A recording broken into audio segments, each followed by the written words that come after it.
తాకట్టులో ఉన్న బంగారాన్ని విడిపించి ఆ రోజున్న మార్కెట్ ధర కట్టి మిగిలిన డబ్బును మీకు అందిస్తుంది ఎస్వీఎస్ గోల్డ్.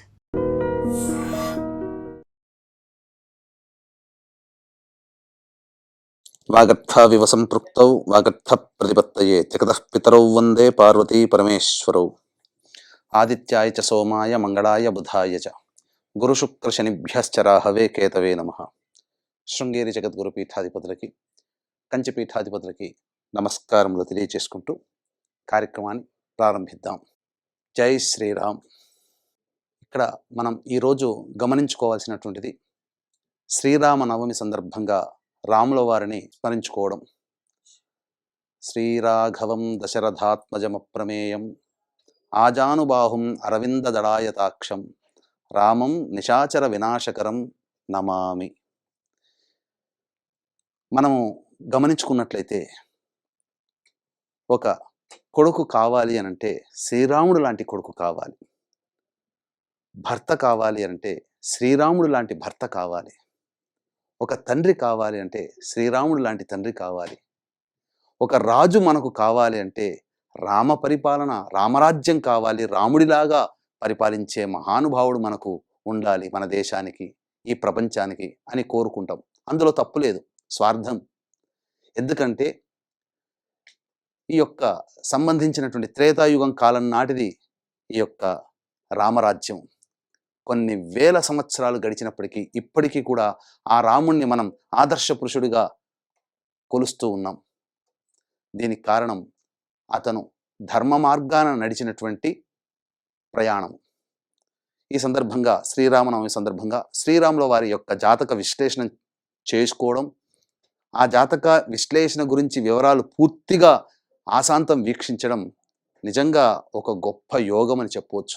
మనకెన్ని కష్టాలు ఉన్నా ఆ కష్టాలు తొలగాలి అనుకున్నప్పుడు శ్రీరామ శ్రీరామ అనుకుంటే మనకెంతో పుణ్యం వస్తుందని అంటారే. అటువంటి రాముల వారి యొక్క జన్మించిన దారభ్యత అవతార సమాప్తి వరకు సంబంధించినటువంటి విశేషాలని తెలుసుకుంటే మన కష్టాలు మనకు నల్లేరు మీద నడకలాగా తొలగిపోతాయి.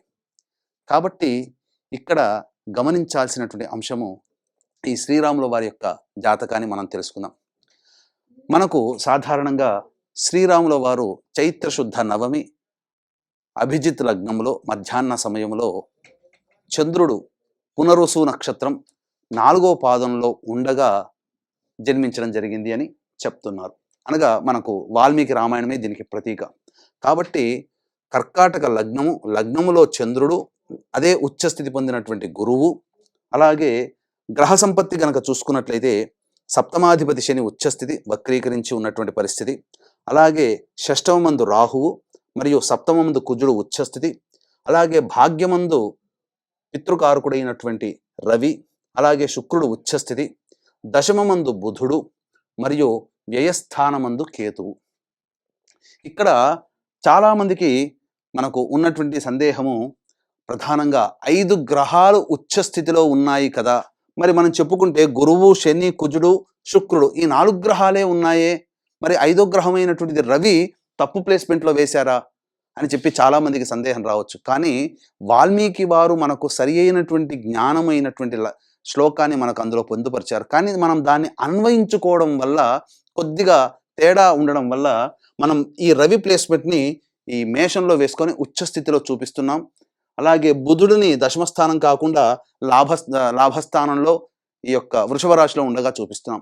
అంటే ఒకసారి మనం వాల్మీకి రామాయణం ప్రకారము ఆ వాల్మీకి గారు ఇచ్చినటువంటి మనకు పూర్తి జన్మ సమయ వివరణ గనుక మనం చూసుకున్నట్లయితే, నక్షత్రేదితి దైవత్యే స్వోచ్ఛ సంస్థేషు పంచసు గ్రహేషు కర్కటే లగ్నే వాక్పతా విందునా సహా. నక్షత్రేతిథి అంటే నక్షత్రములలో అదితి నక్షత్రము అధిపతిగా ఉన్నటువంటి దేవతల తల్లి అయినటువంటి అదితి నక్షత్రముగా ఉన్నటువంటి నక్షత్రములు అనగా పునర్వసు నక్షత్రం. స్వ ఉచ్ఛ సంస్థేషు పంచసు అంటే స్వరాశిలో, సొంత రాశిలో, ఉచ్ఛ రాశిలో కలిపి 5 గ్రహాలు వారు జన్మించి ఉండగా ఉన్నాయి.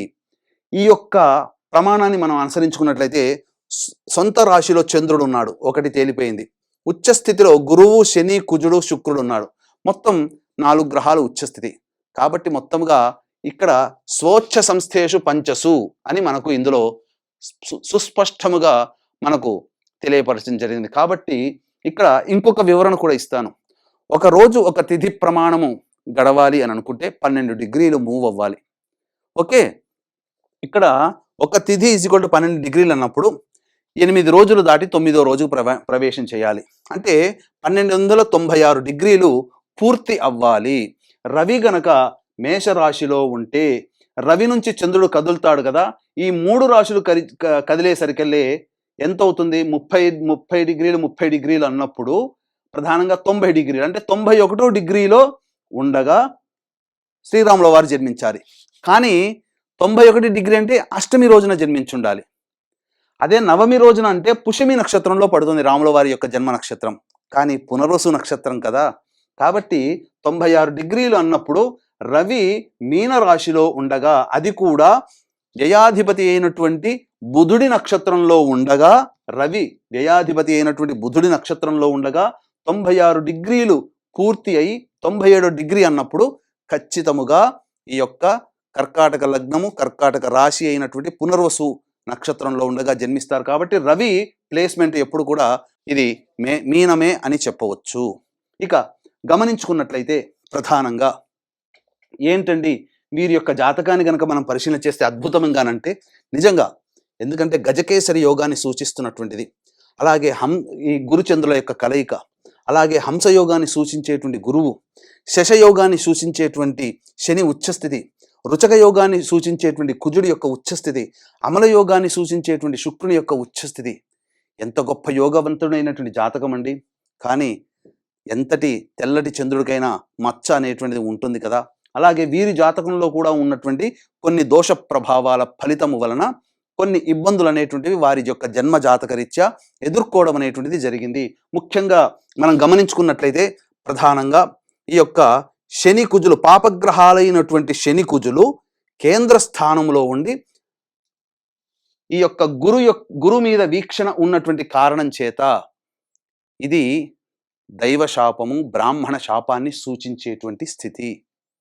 ఇక్కడ ఆ శాప ప్రభావం ఏర్పడింది. కాబట్టి ఇక్కడ అంటే విష్ణు భగవానుల వారు నారద మునీంద్రుల వారు విష్ణు భగవాన్ని తన భార్యకి దగ్గర చేయడానికి ఏదన్నా అవకాశం ఇవ్వవయ్యా అంటే విష్ణుమూర్తి వారు తాత్సారం చేశారట. వియోగం కలిగిందట నారద మునీంద్రుల వారికి.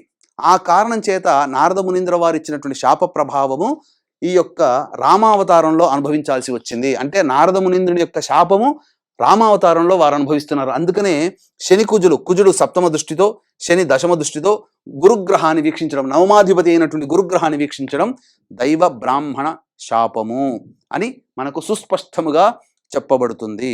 ఇక ముఖ్యంగా గమనించుకున్నట్లయితే ఇక్కడ షష్టమాధిపతి అనగా శత్రుస్థానాధిపతి అయినటువంటి గురువు లగ్నంలో జన్మించి ఉండగా పుట్టడముతోనే మనకు అర్థమయ్యేది ఏంటి రాముల వారి జాతకం అంటే, రాముల వారికి శత్రువుగా ఎవరైతే ఉన్నారో బ్రాహ్మణ వంశానికి సంబంధించినటువంటిది. అట్టి షష్టమాధిపతి ఉచ్చస్థితిలో ఉండడం వల్ల రాముడు సరిసమానుడైనటువంటి వ్యక్తే తన శత్రువు అవుతున్నాడు.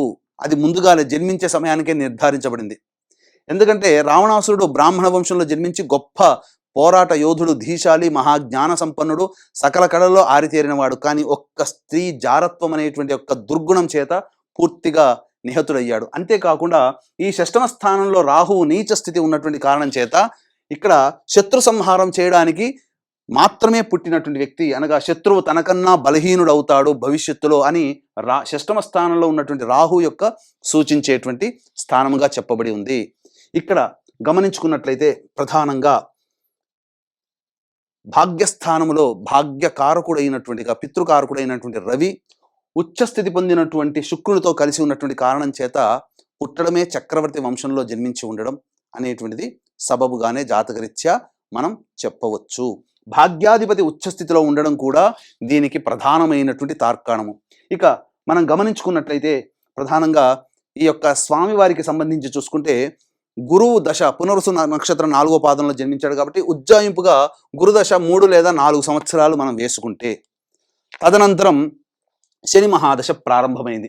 కర్కాటక లగ్నానికి శని ప్రధానంగా, కర్కాటక సింహ లగ్నానికి శని వైస్ వర్స శత్రుగ్రహం అవుతుంది. కాబట్టి అట్టి కర్కాటక లగ్నానికి సంబంధించినటువంటి గురుపాలిత లగ్నంలో ఉండాల్సినటువంటి దశ కాకుండా శనిపాలిత లగ్నంలో ఉన్నటువంటి శని యొక్క దశ రావడము, అట్టి శని చతుర్థ స్థానంలో వక్రీకరించి ఉచ్చస్థితి పొంది ఉన్నటువంటి కారణం చేత ప్రధానంగా ఆ యొక్క శని మహాదశలో అష్ట కష్టాలు పడాల్సినటువంటి పరిస్థితి ఏర్పడింది. ఏ రకంగా 3 సంవత్సరాలు అయిన తర్వాత శని 19 సంవత్సరాలు కదా, ప్రధానంగా చిరుప్రాయంలోనే అనగా లేత వయస్సులోనే రాక్షస సంహారార్థమై విశ్వామిత్రుని వెంట బయలుదేరాల్సినటువంటి పరిస్థితి. దాదాపుగా 6-7 సంవత్సరాల్లో ఈ సంబంధించినటువంటి రాక్షస సంహారానికి బయలుదేరడం జరిగింది. రాముల వారి జాతకరీత్యా 12వ సంవత్సరంలో వారికి వివాహం జరిగింది. కాబట్టి శని మహాదశలోనే వివాహం జరగడం అనేటువంటిది వీరికి జరిగింది. పూర్తిగా కంప్లీట్ అయ్యేసరికి 22 లేదా 23 సంవత్సరాలు అయిపోయింది. తర్వాత బుధ మహాదశ జరిగింది.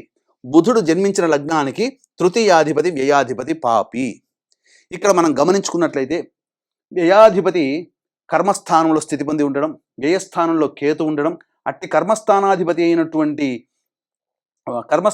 స్థితి పొందినటువంటి బుధుడిని అష్టమాధిపతి అయినటువంటి శని వీక్షణ చేయడం, అలాగే వ్యయాధిపతి చేత శని వీక్షణ చేయబడడం, ప్రధానంగా ఇట్టి వ్యయస్థానంలో కేతు ఉండడం, కేతువు కూడా ఈ యొక్క మిథున రాశి నీచ స్థితి అవ్వడం వల్ల ప్రధానంగా బుధ మహర్దశలో చాలా ఇబ్బందులు అనేటువంటివి ఎదుర్కోవడం జరిగింది.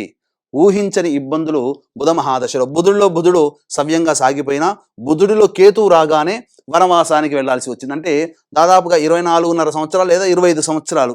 దీనికి రూఢిగా వాల్మీకి రామాయణంలో సాక్షాత్తు అమ్మవారే తెలియచేయడం జరిగింది. వనవాసానికి వెళ్ళేటప్పుడు నాకు 18 సంవత్సరాలు, నా భర్తకి 25 సంవత్సరాలు అని చెప్పి. ఈ కారణం చేత ఇప్పుడు ఈ యొక్క వనవాసం అనేటువంటిది బుధుడిలో కేతు ఉండగా రాజ్య భ్రష్టత్వం అనగా ఉన్న రాజ్యం నుంచి బయటికి వెళ్ళి అక్కడ వనవాసం అనేటువంటిది 12 సంవత్సరాల పాటు చేయడం జరిగింది. అంటే ఇక్కడ మనం గమనించుకున్నట్లయితే ఈ బుధ మహాదశ అనేటువంటిది రాక్షస సంహారార్థం. అంటే బుధుడు కర్మస్థానంలో ఉండగా జన్మించి ఉన్నాడు కాబట్టి ఈ బుధుడి యొక్క ప్రభావం ఈ దశలోనే ఏ కారణం కోసమైతే జన్మించి ఉన్నారో ఆ కారణం అనేటువంటిది సంపూర్ణంగా చేయడం జరిగింది. అంటే రావణ సంహారార్థం కోసం వచ్చాడు, కర్మస్థానంలో ఉన్నాడు. ఆ కర్మని బుధ మహాదశలో వనవాసరీత్యా కష్టములు పడుతూ ఆ కర్మని అనుభవించి రాక్షస సంహారం అనేటువంటిది జరిగింది. ఇది రాముల వారి యొక్క జాతకరీత్యా ఉన్నటువంటిది. ప్రధానంగా ఈ యొక్క లగ్నంలో గురువు చంద్రుల యొక్క స్థితిగతుల ప్రభావం వలన సంపూర్ణమైనటువంటి ఆయుష్ కలిగినటువంటి జాతకంగా మనం చెప్పవచ్చు. ఇక తదనంతరం బుధ మహాదశ అయిపోగానే కేతు మహాదశ, ఆ తదనంతరం శుక్ర మహాదశ. ఇలా మనం గమనించుకున్నట్లయితే ప్రధానంగా వీరి జాతకంలో ఈ యొక్క పితృశాప ప్రభావం ఉంది, అలాగే దేవ బ్రాహ్మణ శాప ప్రభావం కూడా జాతకరీత్యా ఉంది. అంతేకాకుండా ప్రధానంగా బాధక స్థానాధిపతి అయినటువంటి శుక్రుడు 9వ స్థానంలో ఉండడం వల్ల తండ్రికి మరణం అనేటువంటిది సందర్భంగా జరిగింది. కాబట్టి ఇక్కడ గమనించుకున్నట్లయితే మనమందరం కూడా ఎంతో అదృష్టవంతులమండి. రాముల వారు పడ్డ కష్టము కాదనుకుంటామా? ఎంతో కష్టపడ్డాడు. రాముల వారి సంబంధించిన చూసుకుంటే ఈనాడు మనం ఎంతో అదృష్టవంతులం. ఒక రకంగా వారు కారణ జన్ములు, రాముడైనా సీత అయినా లక్ష్మణుడైనా కారణ జన్ములండి. కానీ మనం ఎందుకు అదృష్టవంతులు అంటే ఏ తండ్రికైనా పెద్ద కొడుకు కర్మ చేయాలి. రాముల వారికి ఆ కర్మ చేసే అధికారం దక్కిద్దా? భాగ్యం కలగలేదు. వనవాసంలో ఉండగా భరతుడు వచ్చి చెప్పేంత వరకు తండ్రి మరణించాడని చెప్పి తెలుసుకోలేకపోయాడే. అంతేకాకుండా మనమందరం అండి మనం ఒక కన్న బిడ్డలని మనం గమనించుకుంటే బిడ్డ పుట్టగానే ఎత్తుకున్నామండి. కానీ నా రాముడు ఎత్తుకోలేదండి. నా రాముడు అష్ట కష్టాలు పడ్డాడు. పెరిగి పెద్ద అయ్యేంత వరకు కూడా 16 సంవత్సరాలు వచ్చేంత వరకు కూడా తన బిడ్డల్ని చూసుకోలేదండి రాముడు. కాబట్టి ఎన్ని కష్టాలు పడ్డాడండి. ఆ కష్టం అనేటువంటిది ఎవరికీ రాకూడదు. కానీ ధర్మం కోసం నిలబడి మన జాతిని, మన ధర్మాన్ని రక్షించాలనే ఉద్దేశంతో ఎన్నో కష్టాలు అనుభవించాడండి రాముడు. ఇక్కడ రాముడి గొప్పతనం ఏంటంటే పరస్త్రీని తల్లిలాగా, సోదరిలాగా భావించాడండి. కారణం నవమ స్థానంలో స్థితి పొంది స్త్రీ గ్రహానికి సంకేతమైనటువంటి శుక్రుని మీద లగ్నంలో ఉచ్చ స్థితి పొందినటువంటి ఈ యొక్క గురు దృష్టి ప్రభావం తన సొంత భార్యని తప్ప వేరే ఇంకెవ్వరిని కూడా ఈ సందర్భంగా ఆ రాముడు వేరే ఆలోచనతో చూడలేదు. కాబట్టి ఏకపత్ని వ్రతం అనేటువంటిది లగ్నంలో ఉన్నటువంటి గురువు అందరినీ కూడా సమదృష్టితో చూసేటువంటి స్థితి ఈ యొక్క లగ్నంలో గురుచంద్రుని యొక్క స్థితి, ఆధ్యాత్మిక భావన. అంతేకాకుండా అవతార సమాప్తి జరిగి ఇక మళ్ళీ జన్మించే అవకాశం లేకుండా ఉన్నతమైనటువంటి ఆధ్యాత్మిక భావన, అలాగే ఉన్నతమైనటువంటి దేవతా ఉపాసనతో మళ్ళీ జన్మించే అవకాశం లేకుండా ఉన్నటువంటి స్థితి కేతువు యొక్క స్థితి. ఇక మళ్ళీ జన్మంటూ లేదండి ఆ రామావతారం తర్వాత. అందుకనే ఎవరి జాతకంలోనైతే వ్యయంలో కేతు ఉంటాడో వాళ్ళకి మళ్ళీ మరుజన్మంటూ ఉండదు. ఉన్నతమైనటువంటి ఆధ్యాత్మిక భావనకి సూచిక. కానీ ఒక్కటి చెప్తానండి, రాముల వారు పడ్డ కష్టము మహా కష్టములండి. మనం ఇంకా సుఖపడుతున్నాం. కన్న కొడుకులని మనం చేతులు ఎత్తుకున్నామండి, బిడ్డల్ని ఎత్తుకుని లాలించాము, పాలించాము, మనం ఎంతో బుజ్జగరించాము, వాళ్ళని ఎంతో గారాబంగా పెంచుకోగలిగాం. రాముడికి ఆ స్థితి కలిగిందా అండి? మనమందరం కూడా రాముడిని మనము చాలా ఇంకొక యాంగిల్లో మనం విచారిస్తాం. ఏమని? కట్టుకున్న భార్యని అడవులో పాలు చేశాడని. ధర్మం కోసం ఉన్నాడండి. మీరుండగలుగుతారా? నేను ఉండగలుగుతానా ధర్మం కోసం? చెప్పండి, ఒక్క మాట. మనం ఉండలేం. కానీ రాజ్యం అంటే, రాజ్యాన్ని పరిపాలించే రాజంటే ప్రజల మాట శిరోధార్యముగా భావించాలి. ఒక్కసారి రాజధర్మాన్ని మనం చూడండి. ఆ రాజధర్మాన్ని పాటించాడు. మనకు కలిగిందా? మనం చేయలేం. కానీ అడవుల పాలు చేసిన అక్కడ వాల్మీకి ఆశ్రమంలో దింపమనే కదా చెప్పి పంపించింది. సినిమాలు చూసి మోసపోకండి, అసలైన వాల్మీకి రామాయణాన్ని చదవండి. సీత క్షేమంగా ఉందని తనకు తెలిసే మళ్ళీ ఇంకొక వివాహం అనేది చేసుకోకుండా రాజసూయ యాగాన్ని, అశ్వమేధ యాగాన్ని జరిపించి చక్కగా గొప్ప రాజు అనిపించుకున్నాడు, చక్రవర్తి అనిపించుకున్నాడు. కాబట్టి ఇక్కడ మీకు గమనించాల్సినటువంటిది ఈ యొక్క స్థితి. రాముల వారి జాతకంలో కష్టాలు కూడా ఉన్నాయి. కాబట్టి ఒక్కసారి ఈ శ్రీరామనవమి సందర్భంగా ఈ రాముల వారి జాతకాన్ని మనం గమనించుకున్నట్లయితే వారు చేసినటువంటి గొప్ప వీరోచితమైనటువంటి ప్రయాణం ఇది చాలా గొప్ప మార్గంగా చెప్పవచ్చు.